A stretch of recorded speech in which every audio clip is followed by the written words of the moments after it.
Good morning, I'm Tepi Cruz. It's Friday, June 27th. The candidates for District 1 County Supervisor are swapping allegations. We check the facts next, but first, the headlines. The First Amendment Coalition is suing the city of San Diego to obtain public records about San Diego police officers' use of force during an incident last October. Video shows a man walking out of a house with his hands raised. Later, the video showed police shooting the man with beanbags and releasing a police dog that bit him repeatedly. David Loy is legal director for the First Amendment Coalition. When police engage in this level of use of force, justified or unjustified, the public has a right to the full story, not just the official story. San Diego Police Department Lieutenant Travis Easter said they are aware of the lawsuit and do not comment on pending litigation. Lilo in Carlsbad is the newest local restaurant to earn a Michelin star. With just 22 seats, the restaurant offers a 12-course fine dining experience with California cuisine. Another local eatery, Lucadia's Atelier Manna, received a Bib Gourmand designation. Michelin gives this to restaurants it determines offer quality food at moderate prices. San Diego's Major League Soccer club is now number 1 in the Western Conference. SDFC was second in the West Wednesday night going into its road match against the first-place Vancouver Whitecaps. Escondido's Milan Iloski scored 4 goals in the span of 12 minutes, leading San Diego to a 5-3 win. With the win, SDFC assumes first place and Vancouver drops to second. The next home match for the team will be July 5th at Snapdragon Stadium against Houston. From KPBS, you're listening to San Diego News Now. Stay with me for more of the local news you need. KPBS On Demand is supported by Latino Legacy Foundation, presenting their Storyteller series, Reach for the Stars with Ellen Ochoa, the first Latina astronaut, former NASA director, and San Diego native, Sunday, June 29th. More at latinolegacyfoundation.org. As the last day to vote approaches, the special election for San Diego County's District 1 Supervisor is getting personal. South Bay reporter Corey Suzuki has a pair of fact checks on attacks the candidates have lobbed at one another. First, a claim from candidate John McCann, the current mayor of Chula Vista. He's accusing his opponent of supporting a new tax on the sale of expensive homes, which he says would hurt working families and seniors. McCann's opponent is Paloma Aguirre, the Democratic mayor of Imperial Beach.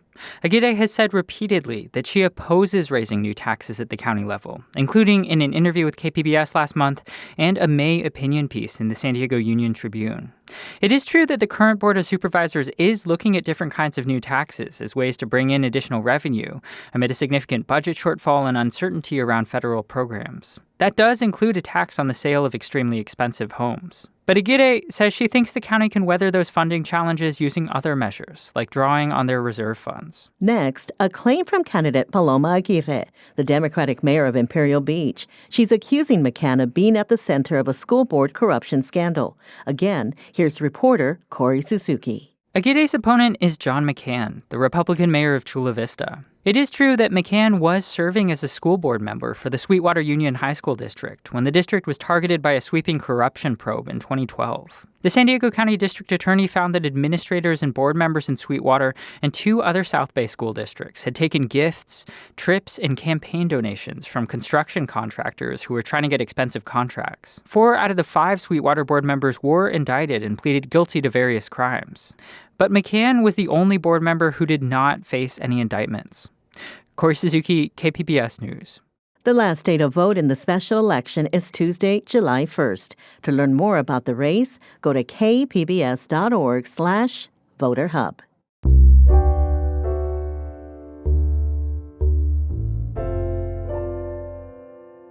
UC San Diego Health laid off 230 employees this week, citing financial strain. Health reporter Heidi DeMarco says union leaders are pushing back. On Monday, UC San Diego Health clinical social workers, pharmacists, and lab scientists were laid off. The health system says it's facing rising costs, poor reimbursement, and federal funding uncertainty. Jonathan Sunada is a spokesperson for the union that represents some of the people laid off. He says these cuts target frontline workers, violate labor contracts, and could result in longer wait times for patients. Some of our patients were having to wait weeks, even months to get in for appointments. The clinical lab scientists prior to these layoffs were saying that, their staffing was critical to the point where they felt like they were at risk for making errors because they didn't have enough staffing. In an email, UC San Diego Health told KPBS the layoffs affected about 1.5% of its workforce and that impacted employees will receive full university benefits and career support. The unions are demanding UCSD reinstate all affected workers.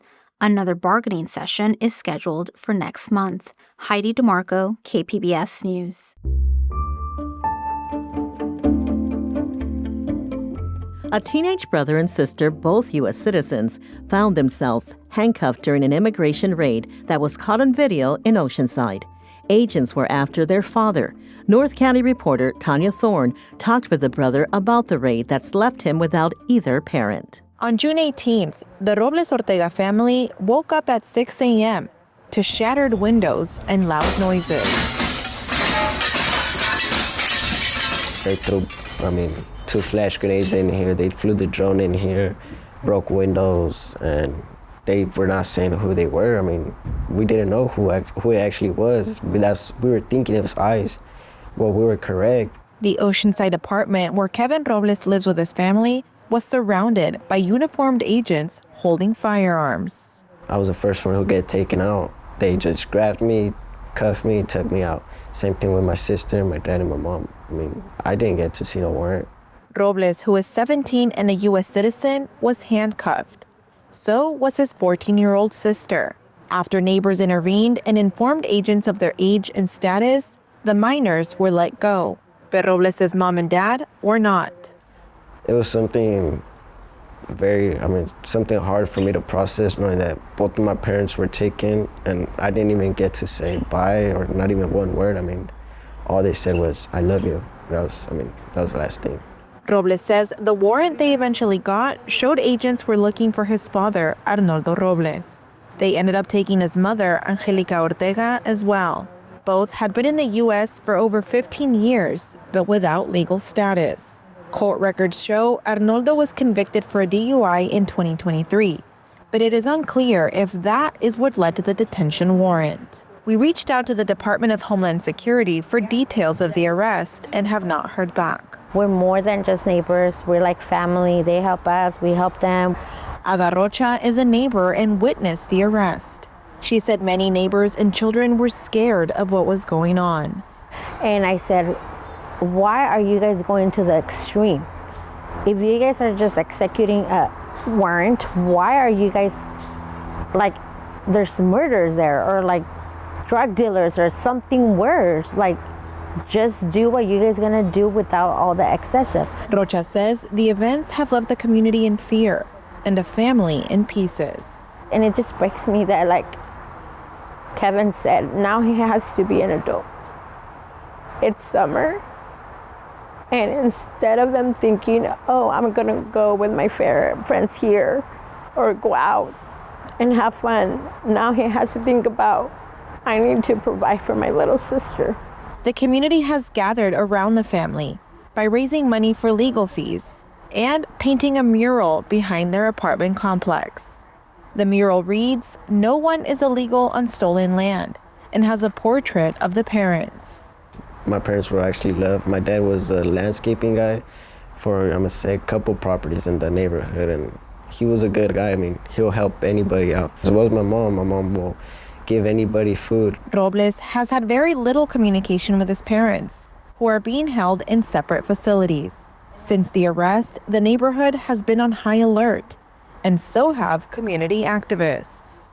People keep on asking us, what can we do? And we're like, we'll get out on the streets. Juanito Xochipilli Conoro is with the Human Rights Council of Oceanside, a grassroots community organization helping families stay informed. So I've seen more younger people come out, more people coming out to protest, because they want to do something with this energy that they have. On Saturday, the council plans a community patrol training in Oceanside to teach people about observing, documenting and responding when ICE or law enforcement is present in communities. Tanya Thorne, KPBS News. More than a year after a massive fire destroyed part of the Oceanside pier, we may now know what caused it.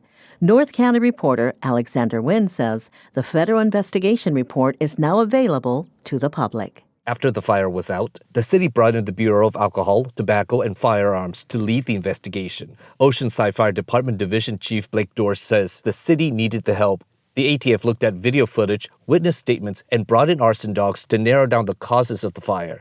They were able to rule out every man-made or natural cause, except for one. The only thing that they couldn't eliminate that was a heat-producing source underneath the pier at the time of the fire were electrical components. All investigators could say with certainty is that it was an electrical fire that started at the northwest quadrant of the pier. The ATF shared the results with the city in December, but the redacted report is only now available to the public. Alexander Nguyen, KPBS News. San Diego's Water Conservation Garden won't be getting any more funding from its biggest financial supporter. Thursday, the County Water Authority rejected proposals to continue funding for the site at Cuyamaca College. The Water Authority has been contributing $150,000 a year for the garden, but the board is now facing financial constraints. That's it for the podcast today. As always, you can find more San Diego news online at kpbs.org. The podcast was produced this week by David Jones and Andrew Dyer. It was edited by Quinn Owen, Megan Burke, and Brooke Ruth. I'm Debbie Cruz. Thanks for listening and have a great weekend.